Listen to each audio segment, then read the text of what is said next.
Hello. I'm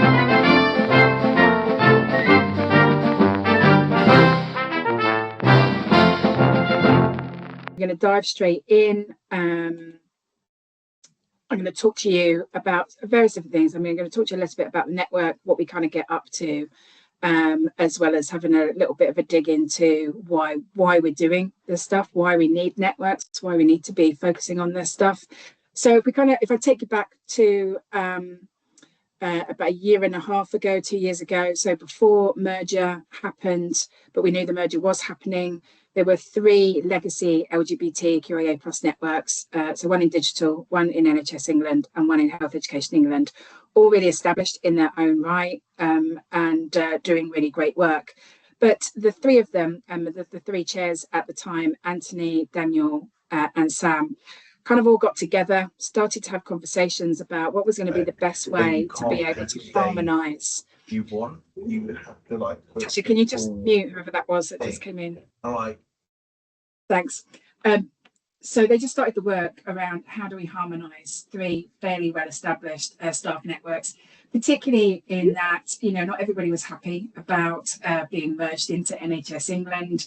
A little bit of, I think they anticipated a little bit of, there might be a little bit of struggle around sort of dominance of who should lead networks, or how did they make sure that there was kind of equal voice in this newly harmonised network. And what was really lovely, they kind of brought members together collectively. They did lots of engagement sessions with members to really listen to what members wanted, pull together this kind of new proposed structure, which is what's on the screen. And it's a bit small, you probably can't see it in great detail. Beep, beep, beep, beep, beep. Welcome back, good people, to part 2 of my ongoing series investigating how the NHS suckles from the teat of the DEI monstrosity. We looked yesterday and the day before at, first of all, some news research which shows how dangerous these particular belief systems are to people mentally. We then looked at a particular individual who was responsible, called Melanie Holloway, for the LGBTQ+ network. And now we have video evidence of what exactly it is that she's been up to, along with her comrades. And I use that word deliberately. You've already seen by watching that short clip I've put at the front of this today that what she's discussing is the actual evolution, the growth, and how the LGBTQ network has now become a monstrosity in its own right under NHS England, brought together by the sublimation, what do I mean? I can't remember what the word is. What's the word? Oh, God, it'll come to me in a minute. Right. So by the bringing together, the subsuming, got it right, the subsuming of a number of networks into one. You can see from the graphic on the screen, it's not particularly big, but I can give you an idea of it just by looking at it. You can see the words queer, intersectional, and everything else that comes with the majority of this absolute nonsense. It also has trans, intersex, asexual, non-binary. This is the new structure. Now, bear in mind, this is the new structure that came out of the subsuming of those other networks into one. God knows what the size of it is now. And this is, of course, the part of the LGBTQI+ staff network, as you can see there, with the revolting progress flag and its disgusting capitulation to both critical race theory, gender identity theory, and of course queer theory. It'll be interesting to see what comes up next, won't it, as we really start to dig in to what exactly it is that Melanie Holloway some 2 weeks ago was teaching to NHS staff. Keep watching, folks. Keep watching. So the structure of the network, there's myself as the chair at top, we've got a deputy, and then we've got lots of leads. So we are a big committee. So we decided to have more general leads like events lead, comms lead, intersectionality lead, and we have a membership lead. And then other than that, we decided to have acronym leads for each of the letters that's in the acronym that we use. And then an allies lead as well. We have support from other parts of the organisation. So NHS England do provide us with some admin support And we do have a named person within the comms team who we speak to on a regular basis around getting our stuff out. We have an HRBP that's allocated to us who can support us with any issues or concerns that we have going on. And we also have a contact within the EDI team who can help us with any sort of difficulties or challenges that we face. In addition to that, we do have an exec sponsor who currently is Steve Russell, who's Chief Delivery Officer for NHS England.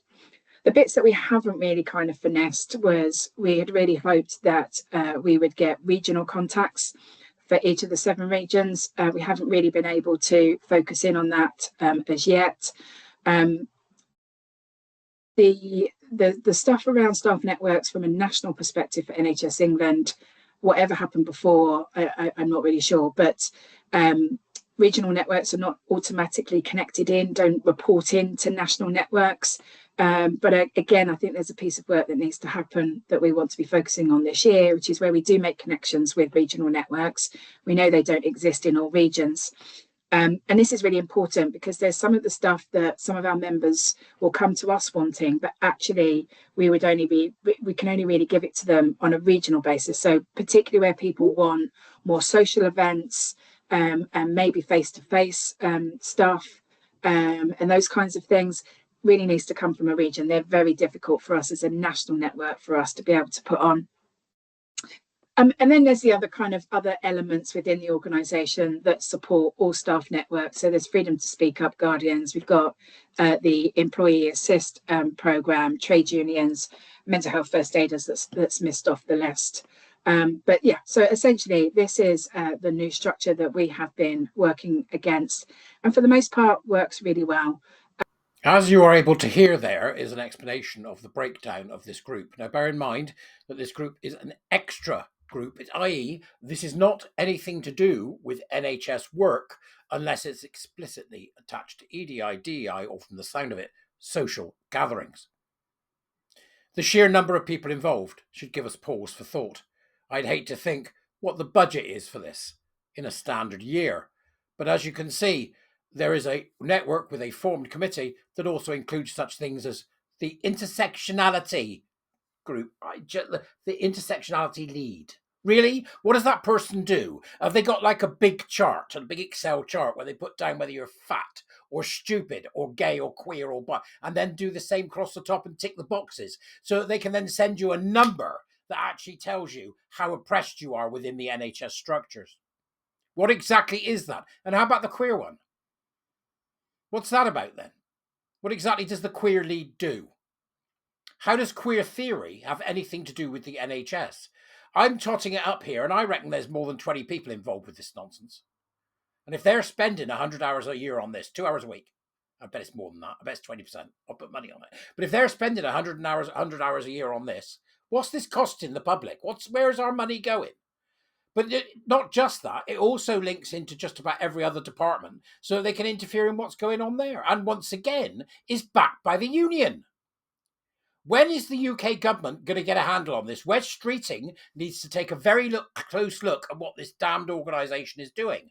But what this shows us is the enormity of the problem that we face within the NHS in dealing with these people. Like they're like some fifth column. It's just absolutely insane that they've got access to anything. And as you'll see, as we progress through, it gets worse than you can possibly imagine.